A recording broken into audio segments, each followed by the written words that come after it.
And good afternoon, everyone. Thank you for coming back yet again to our CLNA webinar. We are looking forward to hearing your questions today. That's the most important thing we're going to do today. We'll begin this webinar with a little presentation that gives you some background and that goes over CLNA resources and other information. I'll get that kicked off in just a second. We will take just maybe 10 minutes for the presentation. We want to reserve plenty of time for your questions. Before we begin, just a couple of housekeeping items. One, please unmute your mic before you speak and then mute again afterwards. We want to keep ambient noise down, but we certainly do want to be able to hear your questions. Type questions into the chat box, please. It's from the chat box that we will draw and respond to questions. Okay, and with that, let me go ahead and begin our presentation. Who is going to forward for us? Okay. And why don't we go ahead and get our image off screen so everybody can see the full presentation.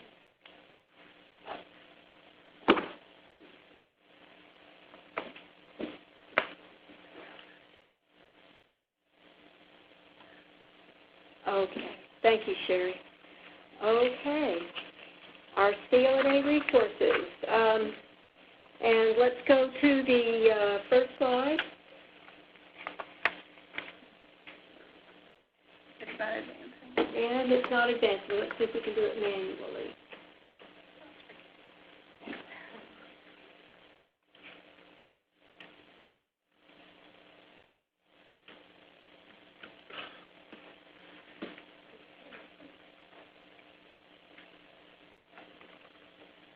Give us 1 second. While our colleague Victor gets this up and running, let me just point out that we are all here as you see listed on that title slide. Mindy, myself, Mindy Noble, Dwayne Hiller, say hi, Dwayne. Hello, everybody. Stephanie Perkins. Hello, everyone. And Sherry Rannis.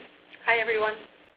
Let me ask also Amanda LaFuente to say hello. Hello. Many of you deal with Amanda, but perhaps have not yet gotten to meet her.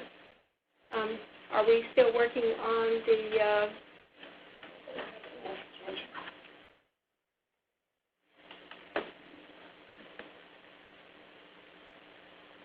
give us 1 second, folks. Apologies.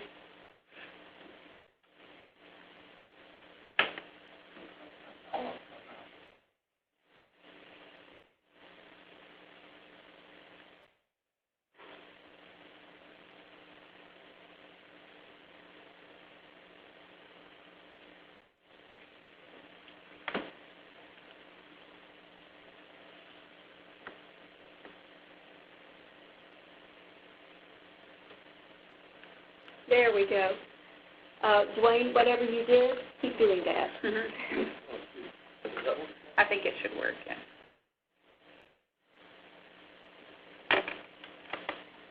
Did it work, Victor? Okay. Okay. All right. Let me go ahead and begin then.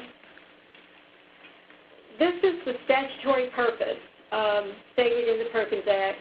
Got 2 emphases that kind of provide a general context for your comprehensive local needs assessment. And perhaps many of you have seen this slide before, but let me present it here in the CLNA context. The first emphasis is an explicit emphasis on incorporation of academic knowledge and employability skills into CTE programs. So there are curricular implications here. The second emphasis is a new stipulation that programs of study as defined by the statute must play a role in the implementation of any Perkins program. So that means that you must, as all of you really already are, you must articulate dual credit programs with your secondary constituents. Now, in consulting with stakeholders across the required areas for the CLNA, you're going to want to consider these emphases and maybe get some feedback about how these purposes might be best implemented, incorporated into your local program. In advance, please. Okay. And I'll go on to talk a little bit about the comprehensive local and needs assessment. Okay. I can advance if you'd like. Yeah. Okay. Comprehensive local needs assessment. It'll be submitted sometime in spring 20. We are anticipating really the very first part of summer, likely the first week of June. And then you will be required to update your assessment at least once every 2 years, and we'll update the relevant sections of your Perkins application. It requires analysis based on data collection of your local and regional job markets and the performance of your CTE students, including your special POP students. It also requires consultation with groups defined in the statute. You see some of them listed here, and I'll take you to the next screen, and here are the statutory stakeholder groups. They apply to the state as a whole. Not all will be relevant to every specific Perkins grantee. I'll point that out. For example, not many of you have a tribal organization in your service delivery area. All secondary schools are required to consult with parents. As post-secondary institutions, you are not required to organize parent consultations, but you certainly can do that as part of your outreach. And here are the required 6 areas of inquiry. Student performance disaggregated by program or career cluster, including subpopulations. And we have given each of your institutions a disaggregated breakout by 2- and 4-digit SIP. We hope these will be of help to you. You are, of course, free to use your own local data as well in analyzing students' performances. Size, scope, and quality of programs, labor market alignment, you've got any number of sources for that. Proceeding through this slide quickly, though, implementing your CTE programs, you will need to talk about programs of study, their implementation, their progress, how you can improve these with your local stakeholder constituents. Faculty, staff recruitment, retention, and training, you're going to want to consult on this, and improving access and equity strategies for special populations. This is particularly important, although none of these is unimportant. You are required as a Perkins recipient to address the gaps you identify in special populations performance in your comprehensive local needs assessment. And finally, for my part, here's the CLNA timeline. You see that we did release the first set of CLNA resources. We will have more to follow in January. We estimate a June 1 or first week of June due date for your CLNAs. We will not ask you to submit these through the portal. You will email these or submit them through the Secure Documents portal. You cannot upload these to the Perkins portal, so we will make arrangements for you to submit. We'll have Perkins Basic Orientation on June 12th of this year, so mark your calendar. And then we anticipate that about July 15th, you'll submit your Perkins Basic application. Okay, and I will turn this over to Sherry Rannis and Stephanie Perkins to proceed with the next set of slides. Would you like for me to continue to? That's fine. Okay. So in this part, we're just going to briefly go over the resources that have been distributed thus far. First, I'd like to point out the location of these resources. They are available on the TACTI Perkins webpage, and these are editable documents in Word format and Excel. And then they're also available on the Coordinating Board's Perkins webpage and those are in PDF format. So those are the two places where you'll be able to find the resources that we'll discuss in this portion.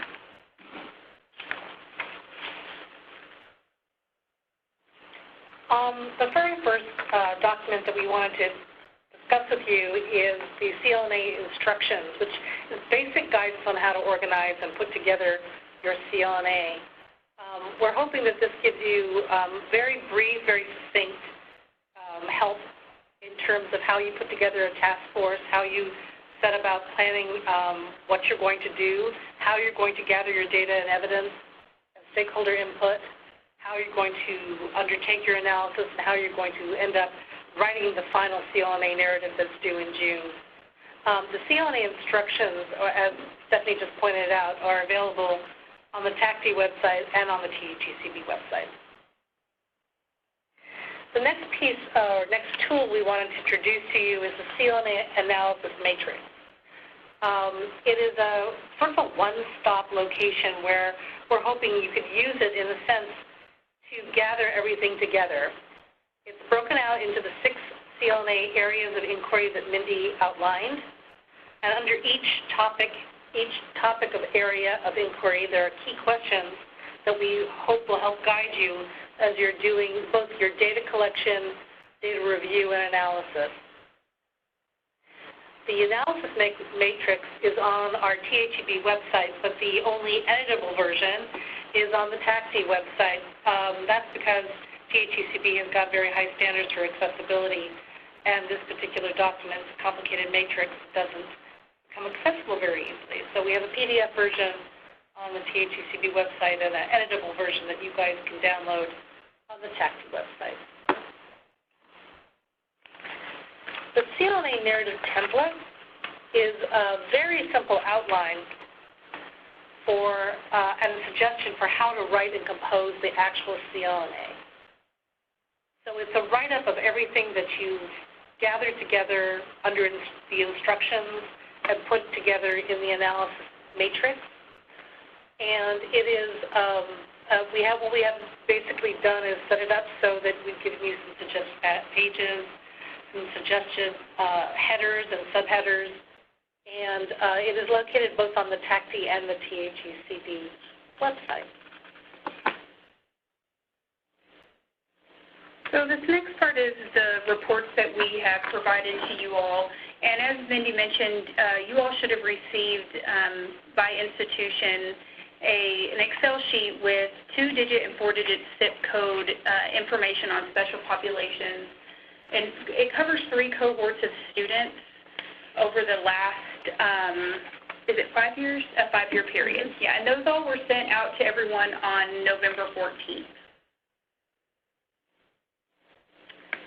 Also, you would have received in that same email, courtesy of Dallas County Community College District's Labor Market Intelligence Center, the top occupation future outlooks for the labor market for your service area. And if your institution is in a service area that is in the same county, you would have received the other institution's information as well.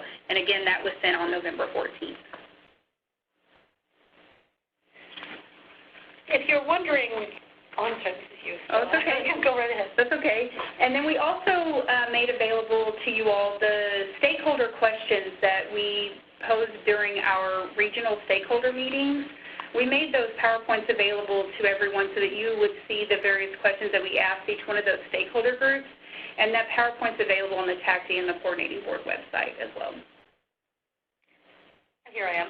We also sent along with you on and around mid-November a list of online resources, all of which are free, and we kind of put them in a couple of different important categories. So we thought you might want to see the background on the Perkins 5 legislation and general information about the CLNA, including a guide to producing the CLNA that we think very highly of from Advanced CTE, the national organization representing CTE.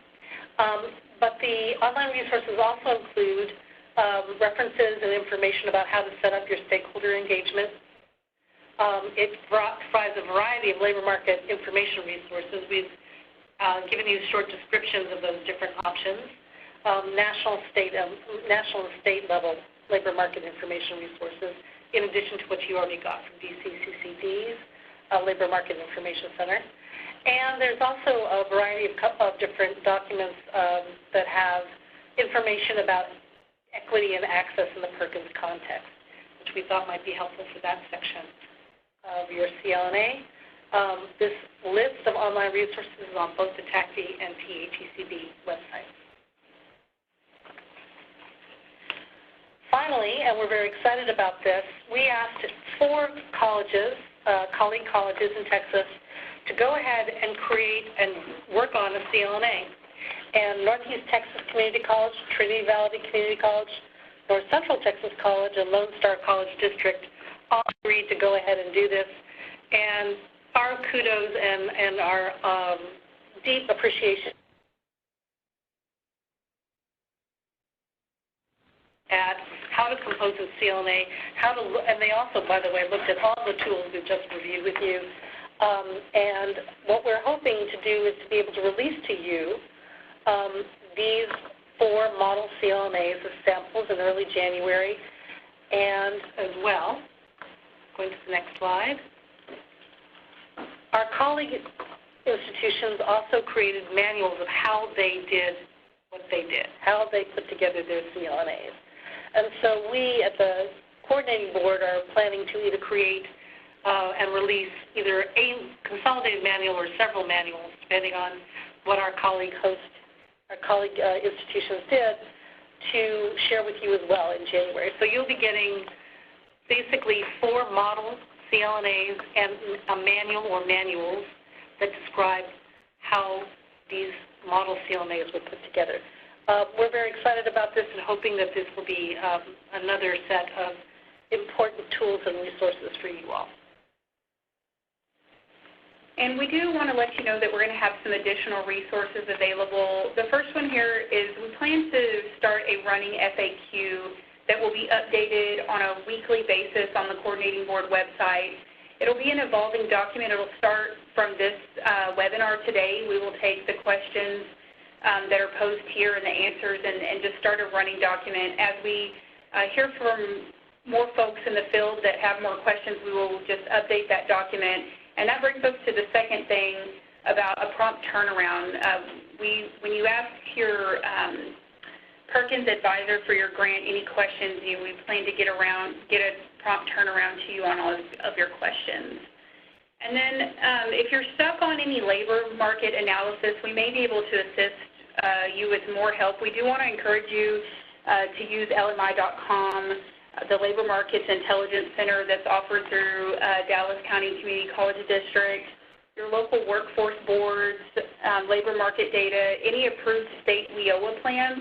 So we ask you to really try to utilize your local resources as much as possible. And if you're still finding yourself stuck, to reach out to your Perkins advisor here at the coordinating board to see if we can offer you any additional assistance. And then also we encourage you to ask the field and use the TACD Perkins blog, which is listed there as a means to communicate with each other. You know, we really don't want people to reinvent the wheel if there's that was kind of the purpose of having these model CLNAs so that we could provide a basis, share information with how folks are doing this. So if you use that Perkins blog, you know that would be a great way to share information out with everyone.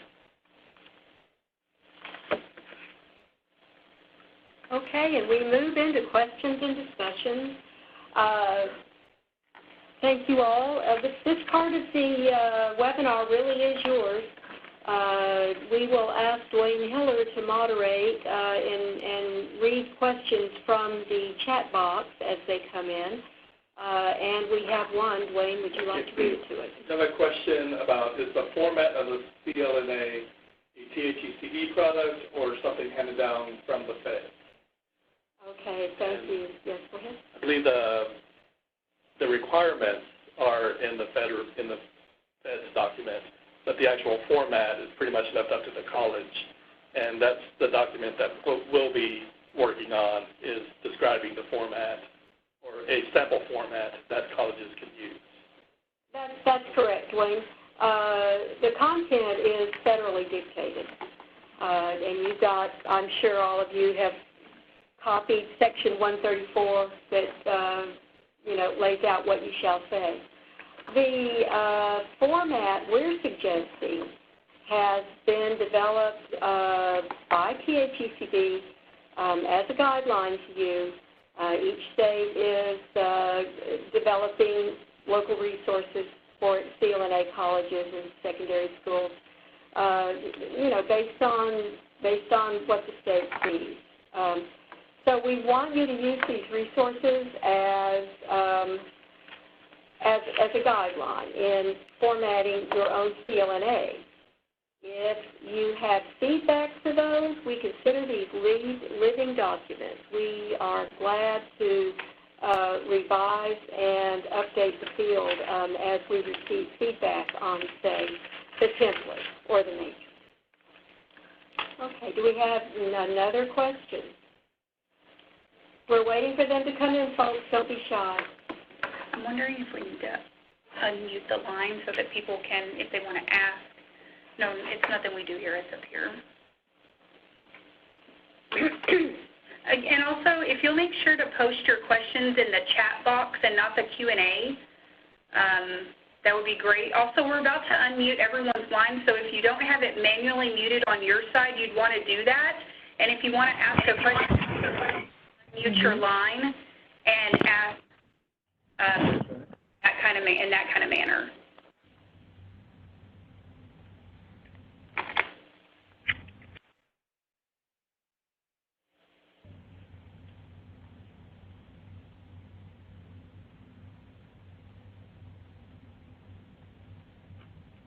And we have a call-in user trying to ask a question. If you have a hard time asking your question, why don't we say right now that if you don't find yourself able to enter in the chat box or able to speak, you can email the Perkins address, and we will also keep an eye on that Perkins address. Who can do that for us, please? Before we answer the question we have coming up, can I ask for a volunteer to watch the Perkins inbox? Can you do that? Okay. Yes. Have your phone? Good. Okay. Well, I'll have to go to my desk. Nope. I don't. Take my phone. Oh, do you see it?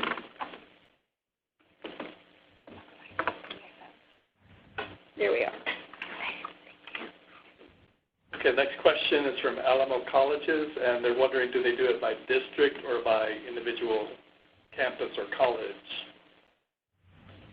I believe if the Perkins Award goes to the district, then it really needs to be at the district level. They can include input from each individual campus or college. The whole CLNA will be a composite of all campuses. That's correct. You'll submit as a district. You should certainly do outreach at your district's colleges or centers, anywhere you have students and constituent businesses or school districts, but you will submit as a district. Therefore, you should plan on thinking toward a district document, but we do recommend that you consult your colleges, your college campuses broadly. And we have another question. Okay, this next question is, why is the CLNA due before the RFA? Sherry, do you want to take that? Sure, I'd be happy to. So the point of the CLNA is to be, in a sense, you think of it as your strategic plan for this year and the next 4 years. The CLNA is the rationale for what your Perkins Basic Grant dollars will be used for. So what we want you to do is be able to complete the CLNA before you put in your first RFA application for 2020-2021. Does that make sense, I hope? The CLNA is your strategic plan and action plan and the rationale for your Perkins work ahead. And I'm going to interject a correction here to something we've said. I just received an email from Dr. Leslie Keeling-Olson of TACTI. She's TACTI president this year. You cannot post questions to the blog. We misspoke. You should post to the TACTI listserv. So apologies for that, and thank you, Leslie. We have another question? The next question is, within the CLNA narrative template, there's a section that has room for program goals 2021 through 2024.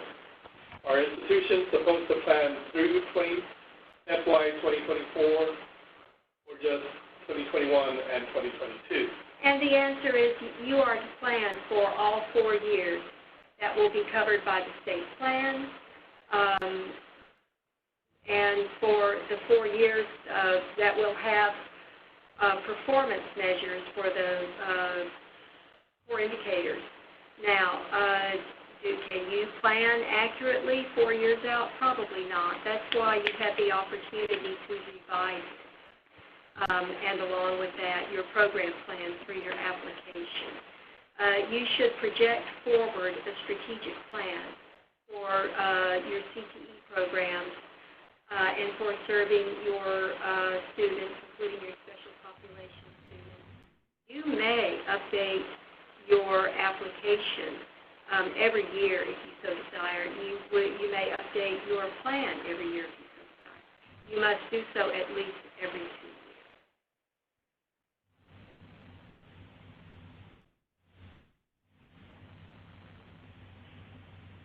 Okay. Next question is, will we have to spend a percentage of our allocation specifically on special population students?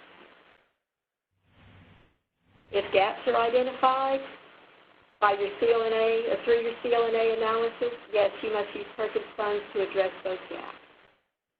As far as I know, though, in the plan there isn't a specific, you must spend certain percent.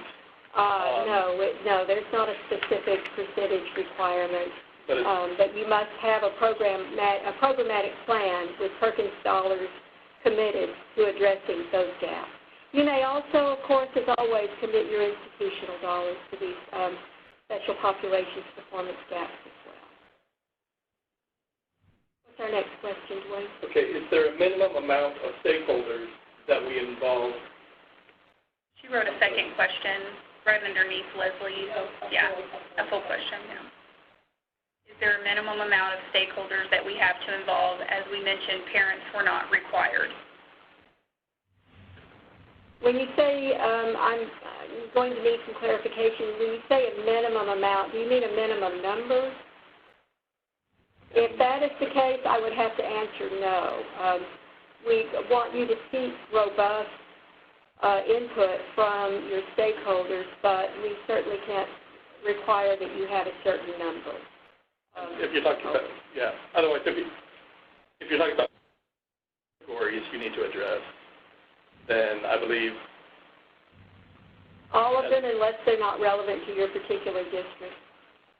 So if you have a justification, like we mentioned before, the Indian tribes are not in every service area, so you would need a justification on why you're not addressing a particular group of stakeholders. Okay, and next question. Can some of the stakeholder outreach and information be obtained through using SurveyMonkey? Want to take that one, Stephanie? Yes, you can do outreach at whatever is best for your institution. A lot of institutions are engaging stakeholders by having meetings, but a lot of times they're using their advisory board meetings to engage employers. But if time constraints are happening, it's hard to bring folks together. By all means, create a SurveyMonkey and reach out to stakeholders via those means. Okay, and Dwayne, we have a question there at the bottom. Could you read that for us? Next one is, who will be reviewing the CLNA? What criteria will they use? And could a CLNA be rejected? Well, we will all review the CLNAs. We will likely divide review responsibility. We will know what is in your CLNA and kind of have a feel for that CLNA as a preface to reviewing your application when you submit that about 6 weeks later. Now, the criteria we'll use is whether you address the statutory requirements for CLNA. We could ask for more information. We could ask for omitted information. We don't expect to outright reject CLNAs. What we do expect is to engage in a dialogue with you where we need clarification or believe we need more information, or where we believe there should be information that is possibly not included. So really, the bottom line is what makes an acceptable CLNA is that it has followed the requirements of the statute in the development. We hope the resources we provided will be useful in guiding you in meeting those statutory requirements.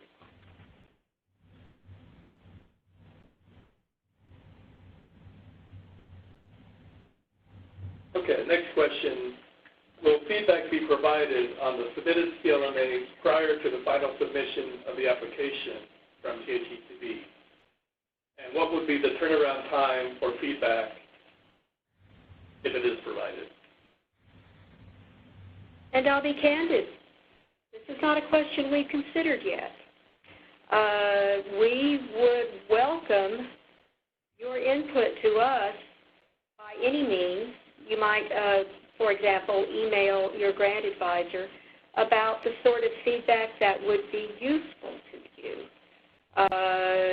We will seek to make your CLNA as useful to you as possible. We'll be happy to provide feedback, to the extent that we can, certainly.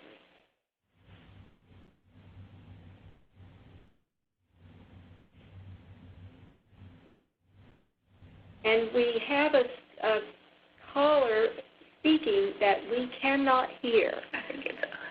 Are we calling? Are we calling? Okay. Okay. We apologize. Caller number 10, if you would like to email the Perkins address, we can answer your question that way if you can do that.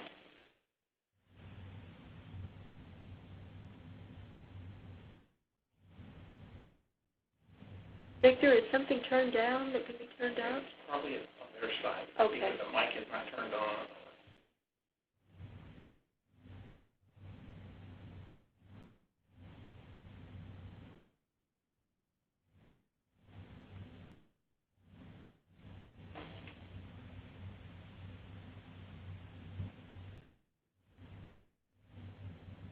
And while we're looking at ways to caller number or user number 10, make sure your mic, your local mic, is on and not muted.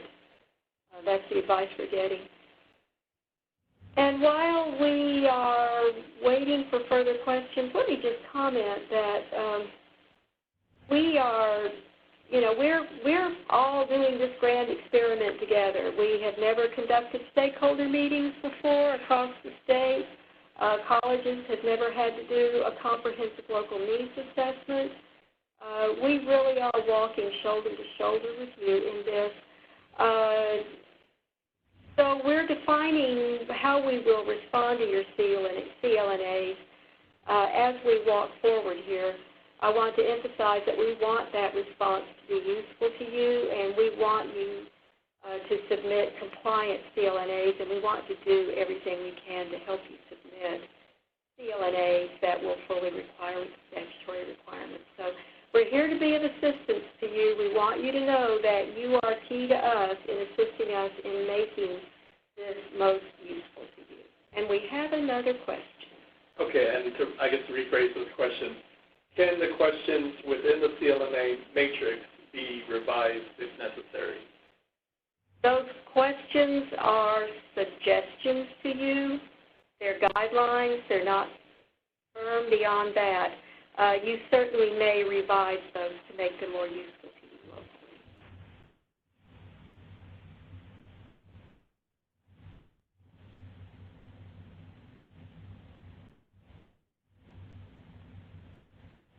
Caller 10, we still cannot hear you. If you can email the Perkins address, we will attempt to answer your question there. Do we have other questions?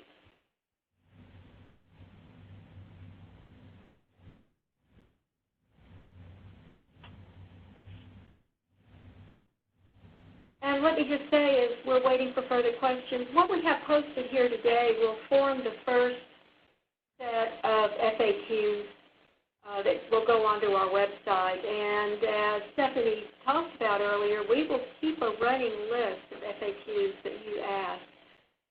But whom should you ask the question of? Start with your grant advisor. We have everyone's grant advisor posted to the website, to the Perkins page. So if you don't know who your grant advisor is, just check that page and check that link.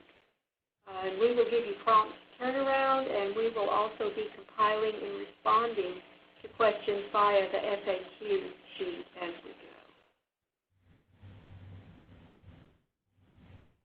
Do we have any email questions? No.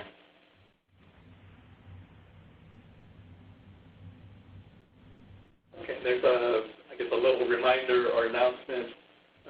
Mindy will be joining Michael Brustein and the conducting a TACTI pre-conference regarding the CLNA on April 1st for more clarification.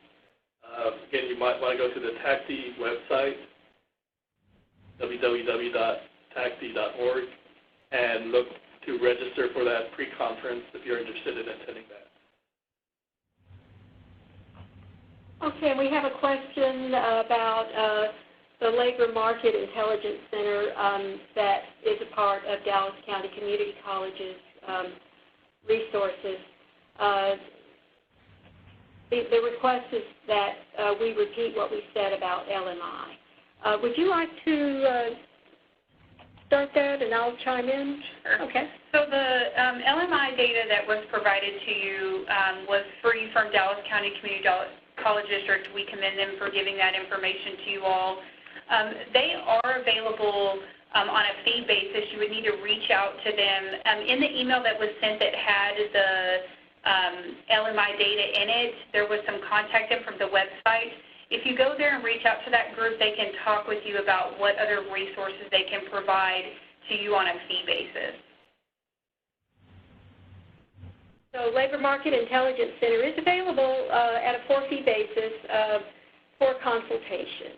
And we appreciate the information they put together at Broadus for all of you, for your individual districts. They've expressed great willingness to help, so you may contact them. And of course, you also have other local resources. You have your local workforce boards approved WIOA state plans. You've got LMI.com through TWC. Institutions really just running, into a wall with finding adequate data or finding themselves short of resources can also contact the coordinating board, and we can provide some assistance. We have a question about whether there's a separate cost for the workshop at TACTI. People online for TACTI would be better able to speak to that, but this is a pre-conference, and those are, as I understand it, always for fee events. And we hear from Leslie Keeling-Olson that the pre-conference costs $125.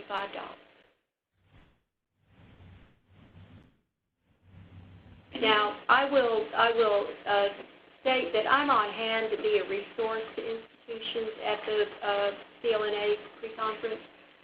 Michael Brustein will be your federal expert. I'm on hand to be a state resource. Yes? Do we want to remind institutions that they can use their basic funds to help fund some of their CLNA efforts? Yeah. So if you're needing to allocate funds towards data, or some institutions may elect to hire a technical writer to assist with their narrative write-up of their CLNA, that is possible.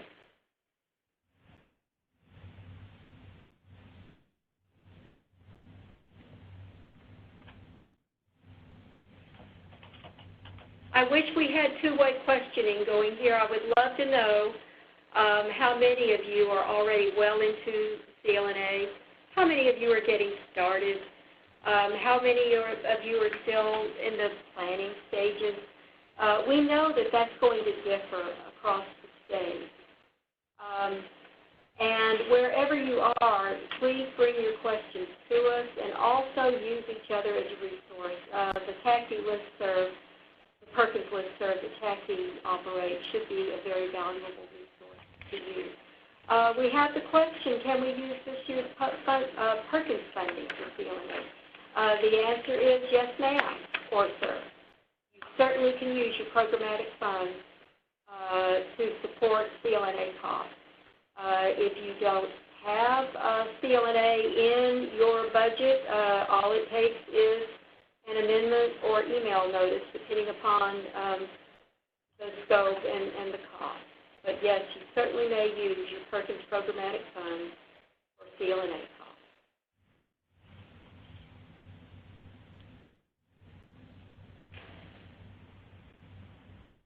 And one response from that question is that Odessa College is, in fact, at the planning phase of their CLNA. Thank you for that. And if you'll read the documents, one of the main things to do in the beginning of these efforts is to form a task force to start thinking about who is going to serve leader-wise on this task force as far as your deans or your Perkins director. A lot of folks are putting that technical writer or person who's going to kind of put together all this data on that task force team. So that's a big step in starting this process. And we just got a note from Lamar State College that they are also in the planning process and have put together their task force. Thank you. Very good. Thank you. Thank you.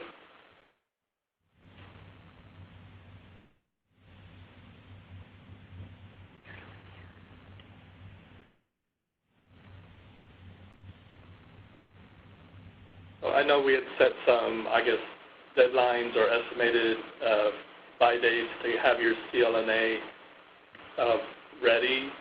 I believe it was Michael Brustein last summer said that if you haven't got it done yet, then you're probably behind the eight ball. We don't quite follow that train of thought. We do still have time, but it is of the essence that we get it done as quickly before the deadline. June. We think it will be June 1st-ish. We may make it sometime during that first week. It's definitely a good thing to start either now or at the beginning of, no later than the beginning of next semester, January. Most certainly. It's encouraging to us to see so many of you present, to know that you're beginning to plan. Some of you are already making a start. I see one comment here that says, as one who is working on the CLNA in the pilot program, would suggest Perkins funds for a data consultant. So, you all may take that advice as it works for you locally. Technical writers can be hard to come about. If you want to look within your institution, you may certainly pay a stipend to an internal technical writer. That person will be subject to all the requirements of such funding. The work should be done outside normal work hours and other requirements of the RFA. Let's see, what else do we have here on the board? Lee College also mentions that they have been meeting with their advisory committees and sent out a survey for feedback before those meetings, and they're setting up additional meetings for the coming year. Thanks, Lee College, for that. And thank you, Trinity Valley Community College, for this next semester suggestion. Stakeholder meetings are costly. Funding for these meetings, you can use Perkins funding to cover these meetings. You've got supplies, you've got, other resources required, printing of materials to promote them. Food, paying for food is always an issue. Make sure if you are going to provide food for stakeholder meetings that you follow the guidelines of the RFA for doing so.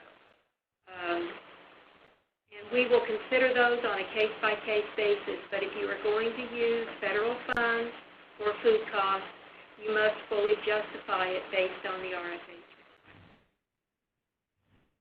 Trinity Valley also makes the point that these stakeholder meetings are very valuable for the development of the CLNA, so they highly recommend that you use these meetings.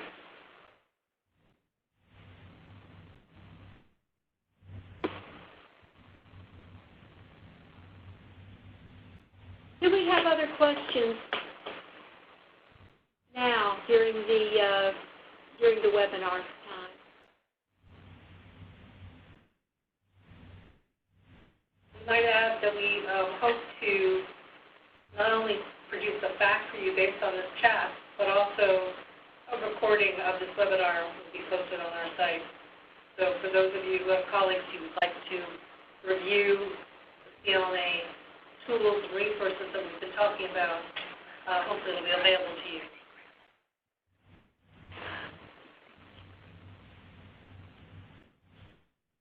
Okay.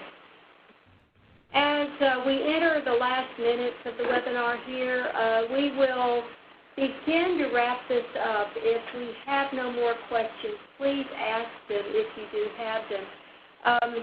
But as we begin to wrap up, let us tell you that we will continue to be in touch with you through the FAQs, through any updates, through the provision of additional resources as we have them. We will respond to your input about the resources we provided, and we'll attempt to share with the field anything that we think can be useful that you have suggested to us. I want, while we are still all together, to acknowledge some groups and individuals who have contributed so far to this effort. TACD is one. TACD we regard as a strong partner in Perkins and CTE across the state. TACD individuals, TACD board members, TACD members, you are a significant part of the service we're able to give here. I want to acknowledge Dallas County's Labor Market Intelligence Center, LMIC.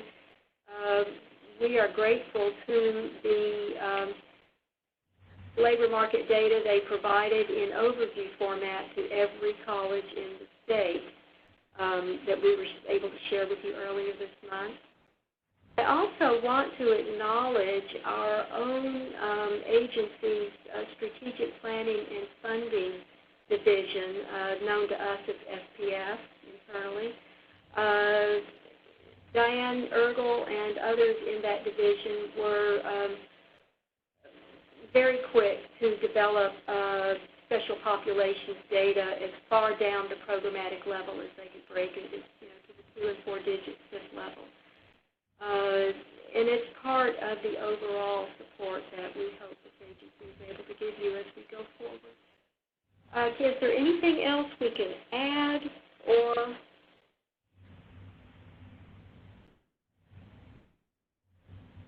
suggest to our group as we have them here? Okay. Folks, 58 of you have joined us today. We are appreciative. We will have the recording of this webinar on our website just as quickly as we are able to get it up there. We will also get to work on an FAQ for you. Don't hesitate to be in touch with us.